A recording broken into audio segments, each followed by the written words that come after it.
الحمد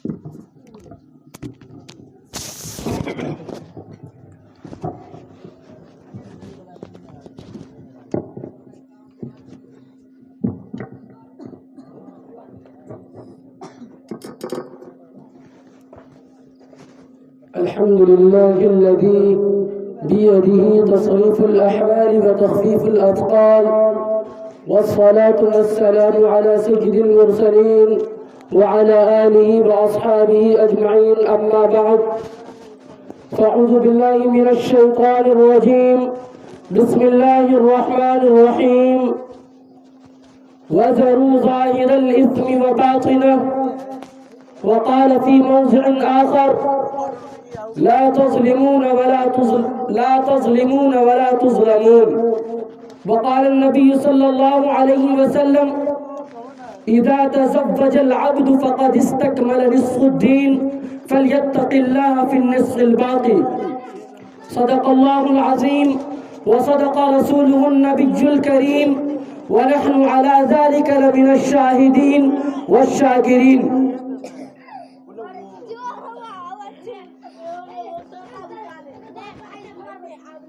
حضرات گرامی، اسٹیج پر تشریف فرما معزز علماء کرام اور پردہ میں رہنے والی خواتین امت مسلمہ،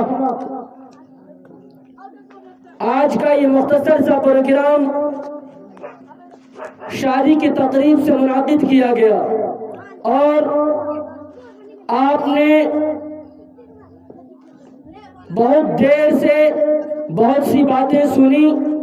اللہ پاک ہم سبوں کو اس پر عمل کی توفیق عطا فرمائے.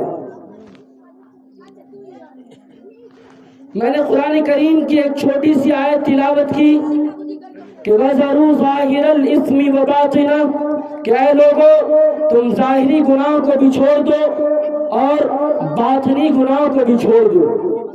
تم ان گناہوں کو بھی چھوڑ دو جو تم کھلم کھلا کرتے ہو، جسے تم دن کے اجالے میں کرتے ہو، اور تم ان گناہوں کو بھی چھوڑ دو جو تم رات کے اندھیرے میں کرتے ہو یا کمرے بند کر کے کرتے ہو یا کسی اور طریقے سے تم اس گناہ کو انجام دیتے ہو. اے لوگو، اللہ پاک نے آگے ارشاد فرمایا کہ تم کسی پر ظلم نہ کرو. اگر تم کسی پر ظلم کرو گے تو لا تظلمون، تم پر بھی ظلم کیا جائے گا. آج پوری دنیا کے اندر ابھی مولانا انیس الرحمان صاحب بات کر رہے تھے تو اس میں انہوں نے ایک جملہ کہا تھا کہ آج ہر شخص اس بات کو لے کر پریشان ہے کہ ہمارا حق مجھے ملنا چاہیے، میرا حق مجھے ملنا چاہیے. اس لفظ نے پوری دنیا کے اندر بلکہ پوری انسانیت کو تباہ و برباد کر دیا ہے اور بربادی کے دہانے پر لا کھڑا کر دیا ہے. لوگوں کو اپنا حقوق سمجھ میں نہیں آتا. لوگ آج بڑی لمبی لمبی باتیں کرتے ہیں لیکن انہیں خود اپنے حقوق کے بارے میں پتہ نہیں ہوتا کہ آیا ہم پر بھی کچھ حقوق ہیں، ہم پر بھی کچھ حقوق ہیں. لوگوں کو اپنے حقوق اور اپنے حقائق کے بارے میں پتہ نہیں چلتا. لوگوں، آج یہی وجہ ہے کہ آج نکاح ہوتا ہے اور دوسرے دن اس کا مخالف دیکھنے کو ملتا ہے. اچھا خاصا اگر ایک چھوٹی سی بات کی وجہ سے، ایک چھوٹے سی جملے کی وجہ سے بگڑ جاتا ہے، الجھ جاتا ہے اور دیگر معاملات کے شکار ہو جاتے ہیں. آج ہر شخص پوری دنیا کے اندر ایسا الجھا ہوا ہے جیسا کہ صبح کے اخبارات ہمارے گھروں کو پہنچتے ہیں تو پہنچتے ہی ایک نئے مصائب اور ایک نئے مشکلات کی خبر دیتا ہے. ٹھیک اسی طریقے سے انسانی زندگی بھی ہر منٹ اور ہر سیکنڈ اور ہر گھنٹے ایک نئے مصائب اور ایک نئے مشکلات کا پیغام دیتا ہے. عزیزان گرامی، انسان یہ سوچتا ہے کہ ہم اللہ کی نگاہ سے کوئی رائے فلار اختیار کر لیں گے، اللہ کی نظروں سے ہم پوشیدہ ہو لیں گے، اللہ ہمیں نہیں دیکھے گا۔ لیکن میرے بھائیو، قرآن کریم کے اندر اللہ رب العزت نے جا بجا ارشاد فرمایا، جگہ جگہ پر ایک ہی آیت کو پھیر پھیر کر اس دنیا کی انسانیت کے لیے، اس دنیا کی انسانیت کی ہدایت اور رہبری کے لیے فرمایا کہ یا ایھا الانسان ما غرک بربک الکریم، کیا ہے لوگوں، تم اپنے رب کریم کو چھوڑ کر کس راستے کو اختیار کرنے کی کوشش کرتے ہو؟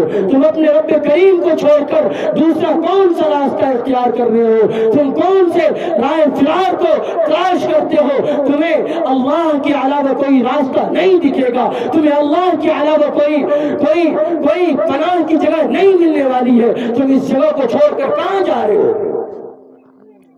عزیزان گرامی، بات صرف اتنے پر نہیں ہے، بات اس سے بھی آگے ہے کہ اگر کسی معاشرے کا نوجوان، کسی سماج کا نوجوان اگر اپنی بے راہ روی پر آ جائے، میرے بھائی، جو اس قوم کو کوئی دیکھنے والا نہ ہوگا، اس قوم اور اس سماج کا وہ حشر ہوگا، وہ نوبت ہوگی جس کو لفظوں میں بیان نہیں کیا جا سکتا۔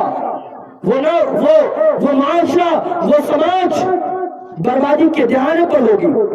لیکن اگر کسی قوم کا نوجوان، اگر کسی قوم کا نوجوان، کسی سماج کا نوجوان اگر رائے راست پر ہوگی، اگر اس کے قلوب میں اللہ کی خشیت ہوگی، اللہ کا ڈر ہوگا، اگر اس کے چہرے پر جناب نبی کریم صلی اللہ علیہ وسلم کی سنت ہوگی، میرے بھائیو، وہ قوم، وہ سماج اتنے آگے کو جائے گی، اتنے آگے کو جائے گی جس کے بارے میں آپ سوچ بھی نہیں سکتے۔ چونکہ ہر قوم کا نوجوان، ہر قوم یا ہر معاشرے کا نوجوان اپنی سماج کے لیے ایک جیتا جاگتا مثال ہوا کرتی ہے۔ ہر قوم کے لیے، ہر سماج کے لیے اس کا نوجوان، اس کی پہچان ہوا کرتی ہے، اس کی تاریخ اور اس کی مثال ہوا کرتی ہے۔ لیکن کسی قوم کا نوجوان اگر بے راہ روی پر اتر جائے، وہ قوم زندہ رہتے ہوئے بھی مردہ کی مثال بن جاتی ہے۔ عزیزان گرامی، اللہ کے نبی صلی اللہ علیہ وسلم نے ارشاد فرمایا کہ لا ضرر ولا ضرار، کہ اے مسلمانوں، اے اسلام کے ماننے والوں، تم کسی کو نقصان نہ پہنچاؤ، تم کسی کو تکلیف نہ پہنچاؤ۔ اور آگے ارشاد فرمایا کہ سن لو، اگر تجھے کوئی نقصان پہنچاتا ہے، اگر کوئی تجھے تکلیف پہنچاتا ہے تو تم اس کے رد عمل میں اس کو معاف کر دو، اسے تکلیف نہ پہنچاؤ۔ میرے بھائیوں، یہ اسلام کی تعلیم، یہ اسلام کا پیغام، یہ جناب نبی کریم صلی اللہ علیہ وسلم کی اپنی امت پر کرم فرمائی کہ اگر کوئی ایک گال پر تھپڑ لگائے، دوسرے گال کو پیش کر دو۔ میرے بھائیوں، اللہ کے نبی صلی اللہ علیہ وسلم نے کھلے الفاظ میں ارشاد فرمایا کہ الاسلام یعلو ولا یعلا، کہ اسلام بلندی کا نام ہے، اسلام اونچائی کو دکھاتا ہے، اسلام ہمیشہ اونچا رہنے کے لیے آیا ہے، اسلام کسی کو نیچا نہیں دکھاتا، اسلام کسی کو برائی کا راستہ نہیں دکھاتا، اسلام کسی کو غلط فہمی کا راستہ نہیں دکھاتا۔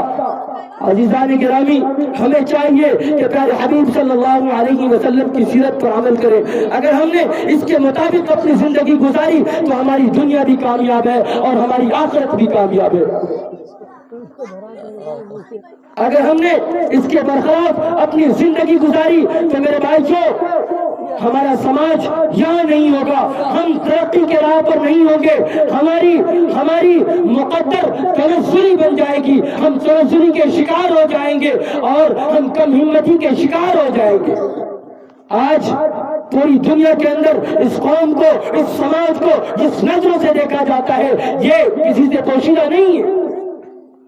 لیکن میرے بھائیوں، یہ جو ہمارا حال ہوا، ہم جو بربادی کے اس کنارے پر آ کر کھڑے ہو چکے ہیں، یہ سب ہمارے کرتوت، یہ سب ہمارے اعمال، یہ سب ہمارے کیے ہوئے کا پھل ہے۔ اگر ہم جناب نبی کریم صلی اللہ علیہ وسلم کی سیرتوں پر عمل کیے ہوتے، آپ کی سنتوں پر عمل کیے ہوتے کہ راستے میں چلتے ہوئے راستے پر اگر کوئی پتھر مل جائے تو اسلام یہ کہتا ہے کہ تم اس پتھر کو اٹھا کر باہر کر دو، کبھی ایسا نہ ہو کہ پیچھے آنے والے کسی شخص کو اس پتھر سے تکلیف پہنچ جائے۔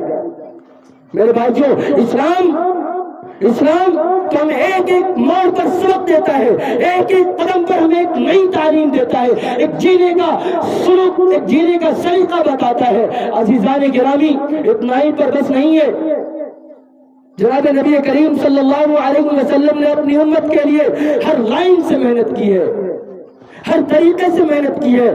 آئیے جناب نبی کریم صلی اللہ علیہ وسلم کی مسافرت کی زندگی کو اٹھا کر دیکھیے، جناب نبی کریم صلی اللہ علیہ وسلم کی معاشرت کی زندگی کو اٹھا کر دیکھیے، آپ کے ازواج مطہرات کی زندگی کو اٹھا کر دیکھیے۔ آپ جدھر بھی جاگیں گے میرے بھائیو، ایک نئی زندگی ملے گی، ایک نیا سبق ملے گا، ایک نئی تعلیم ملے گی، ایک نیا اچھا معاشرہ دیکھنے کو ملے گا۔ میرے بھائیو، ان تمام چیزوں نے جب ہمیں جینے کا سلیقہ بتا دیا میرے بھائیو، تو پھر ہمیں دنیا کی کسی اور دھرم یا کسی اور مذہب یا کسی اور دوسری کتابوں سے سبق لینے کی ضرورت نہیں ہے۔ قرآن پاک ہمارے لیے کافی ہے، قرآن پاک ہمارے لیے شافی ہے۔ اگر ہم نے اس کے خلاف کسی دوسری کتابوں پر عمل کیا، رسول اللہ اور احکام خدا بندی کے علاوہ اگر اس سے ہٹ کر ہم نے کوئی راستہ اختیار کیا، تو میرے بھائی جو ہم رائے راست سے ہٹ چکے ہیں۔ اسلام نام ہی ہے امن کا، مومن نام ہی ہے امن کا، جو ہمیں امن اور سلامتی اور بھلائی اور بھائی چارگی کا سبق اور درس دیتا ہے۔ کوئی اور دھرم یا کوئی اور مذہب ایسا نہیں ہے جس کے نام سے اس کی سچائی، اس کی امانت داری، اس کی دیانتداری ٹپکتی ہو، لیکن ہمارا دھرم اور ہمارا مذہب ہی ایسا ہے جس کے نام سے، جس کے کام سے، جس کے احکام سے، جس پر عمل کرنے سے ہر طرح سے سچائی، امانت داری اور صداقت میرے بھائیو ٹپکتی ہے۔ عزیزان گرامی، اللہ کے نبی صلی اللہ علیہ وسلم، مختصر ہے، میں اپنی بات کو مختصر کرتا ہوں۔ اللہ کے نبی صلی اللہ علیہ وسلم نے ارشاد فرمایا، اذا تزوج العبد فقد استكمل نصف الدين، کہ جب میرا بندہ نکاح کے عمل کو اپنی زندگی میں انجام دیتا ہے، فقد استكمل نصف الدين، تو دین کے آدھے حصے کو مکمل کر لیتا ہے۔ آگے ارشاد فرمایا، فَلْيَتَّقِ اللَّهَ فِي النِّصِّ الْبَاقِي، چونکہ جب انسان شادی کی عمر کو پہنچتا ہے اور جب وہ شادی کر لیتا ہے، وہ ایک بندھن میں بندھ جاتا ہے، وہ نکاح کے عمل کو مکمل طور پر ادا کر لیتا ہے، پھر وہاں سے اس کی زندگی کی ایک نئی شروعات ہوتی ہے۔ وہاں سے اس کو جینے کا ایک الگ رنگ، ایک الگ سلیقہ، ایک الگ ڈھنگ دیکھنا پڑتا ہے، ایک الگ سماج اور ایک الگ معاشرت ملتی ہے۔